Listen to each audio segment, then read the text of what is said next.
சசிகலாவை உடனடியாக ஆட்சி அமைக்க ஆளுநர் அழைக்க வேண்டும் என பாரதிய ஜனதா கட்சியின் மூத்த தலைவரும் நாடாளுமன்ற உறுப்பினருமான சுப்பிரமணியன் சுவாமி வலியுறுத்தியுள்ளார். ஆளுநரை சந்தித்த பின் புதிய தலைமுறைக்கு பேட்டியளித்த அவர் இதனை கூறினார். சசிகலாவுக்கு டிஸ்குவாலிஃபிகேஷன் இருக்குன்னா அது கான்ஸ்டியூஷனில் எழுதியிருக்கணும். அது ஆர்டிக்கல் 191 டிஸ்குவாலிஃபிகேஷன் கொடுத்துருக்கான். ஒரு டிஸ்குவாலிஃபிகேஷன் கிடையாது. மெஜாரிட்டி இருக்குது. இத்தனை இவன் வந்துட்டான் அவன் வந்துட்டான் எல்லாம் சொன்ன பிறகும் இன்றைக்கும் சசிகலாட்ட மெஜாரிட்டி இருக்குது.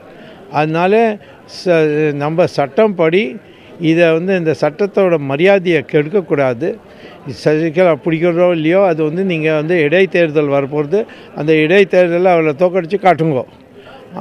அது நாளைக்கு இந்த என்னோட கேஸில் டிஸ்ப்ரொபோர்ஷனல் கன்விக்ட் ஆனால் அதுக்கு இப்போ நம்ம எப்படி யோசிக்க முடியும்? நாளைக்கு ஒரு டிராஃபிக் ஆக்சிடெண்ட்டில் யாராவது செத்து போயிட்டானா அவனை பற்றி இன்றைக்கி அவனுக்கு ஒன்றும் கொடுக்கக்கூடாதுன்னு சொல்ல முடியுமா? அதே மாதிரி இது இன்றைக்கி இருக்கிற பொறுத்தவரையிலையும் சசிகலாவுக்கு ஒரு தடையும் கிடையாது. அதுக்காக கவர்னருக்கு உடனே அவரை கூப்பிட்டு முதலமைச்சரோட பதவிக்காக சபதம் கொடுத்து ஓத்து கொடுத்து ஒரு தீர்மானம் சட்டசபையில் பாஸ் பண்ண வேண்டும். சசிகலாவுக்கு ஆதரவு கொடுத்தவர். அதில் இந்த தீர்மானம் பாஸ் ஆனால் கன்ஃபார்ம் ஆகிடுறான்.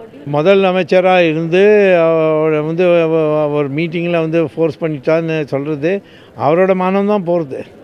இத்தனை வீக் ஆர்மியா ஒரு கூட்டத்தில் அவர் முதலமைச்சர் பதவி கொடுக்கறதுக்கு தயாராகிட்டார். அதெல்லாம் அவரோட ஓன் அவரோட மரியாதையே இதில் குறைஞ்சி போயிடுது. அதிமுக எம்எல்ஏக்களை கூட்டிட்டு போய் வச்சிருக்காங்க ஒரு கேம்ப்ல. அது எல்லாரும் போய் பார்க்குறாளே. இப்போ கூட்டின்னு வந்திருக்காளே. அது எல்லாரும் பண்ணுறா. என்ன புதுசாக நீங்கள் லீகல் நம்ம பண்ணியிருக்கோம், பிஜேபி பண்ணியிருக்கோம், எல்லோரும் பண்ணியிருக்கோம்.